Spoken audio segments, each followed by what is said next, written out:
प्रिय भाइयों और बहनों, प्रभु यीशु मसीह के पवित्र नाम में आप सभी को जय मसीह की। आप सभी का दिल से स्वागत है हमारे YouTube channel the word of Jesus में। आज हम एक ऐसे रहस्य पर बात करने जा रहे हैं जो केवल एक संख्या नहीं है बल्कि परमेश्वर की दिव्य योजना का संकेत है। आज का विषय है बाइबल में 7 नंबर का रहस्य क्या है। एक ऐसा अंक जो पूरी बाइबल में बार बार दिखाई देता है और हर बार एक गहरा आत्मिक संदेश देता है। बाइबल में 7 केवल गणना की संख्या नहीं है, यह पूर्णता, सिद्धता और परमेश्वर की योजना का प्रतीक है।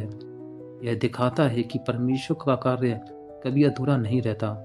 वह जो शुरू करता है उसे पूरा भी करता है। सृष्टि की शुरुआत में ही हमें इसका प्रमाण मिलता है।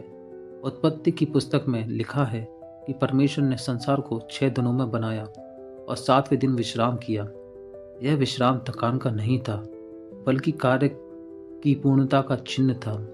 यह दर्शाता है कि रचना पूरी हो चुकी थी, इसलिए 7वां दिन पूर्णता का प्रतीक बन गया और वहीं से 7 नंबर को दिव्य महत्व प्राप्त हुआ। बाइबल आगे बढ़ती है और 7 नंबर हर जगह दिखाई देता है। प्रकाशित वाक्य की पुस्तक में 7 कलीसियाओं का उल्लेख है।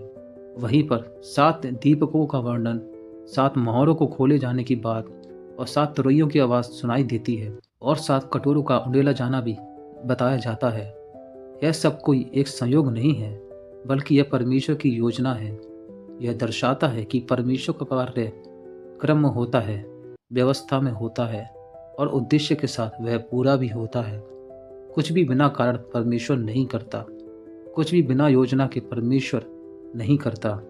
7 साल का भी बाइबल में एक गहरा महत्व है। 7वां वर्ष विश्राम वर्ष कहलाता है। उस वर्ष में भूमि को विश्राम दिया जाता है, उसका ऋण माफ किया जाता है और दासों को स्वतंत्र भी किया जाता है। यह परमेश्वर की दया का प्रतीक है, यह करुणा का प्रतीक है, यह प्रेम का प्रतीक है। यह दिखाता है कि परमेश्वर केवल न्याय नहीं है बल्कि वह दयालु पिता भी है।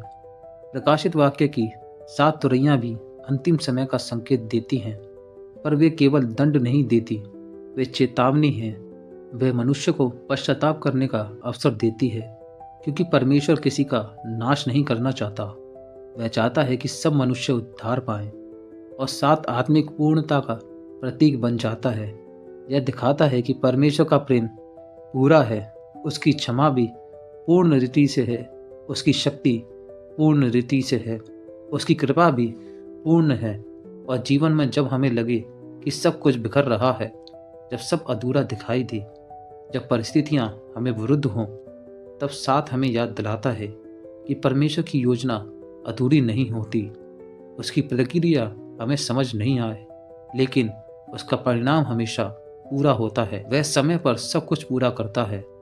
वह हर घाव को भरता है, हर टूटे दिल को जोड़ता है, हर अंधकार के बाद प्रकाश को लाता है। यही 7 का आत्मिक रहस्य है, यही 7 का सच्चा संदेश है। वह कहता है कि विश्वास रखना, धैर्य रखना और प्रतीक्षा करना परमेश्वर पर भरोसा बनाए रखना है, क्योंकि वह कभी असफल नहीं होता। प्रिय भाइयों और बहनों, यदि यह संदेश आपके दिल को छुआ हो तो इस वीडियो को लाइक ज़रूर करें और साथ ही चैनल को सब्सक्राइब करना ना भूलें, ताकि हम ऐसे ही आत्मिक सत्य आप तक पहुंचाते रहें। प्रभु यीशु मसीह की शांति आप सभी के जीवन में बनी रहे। जय मसीह की।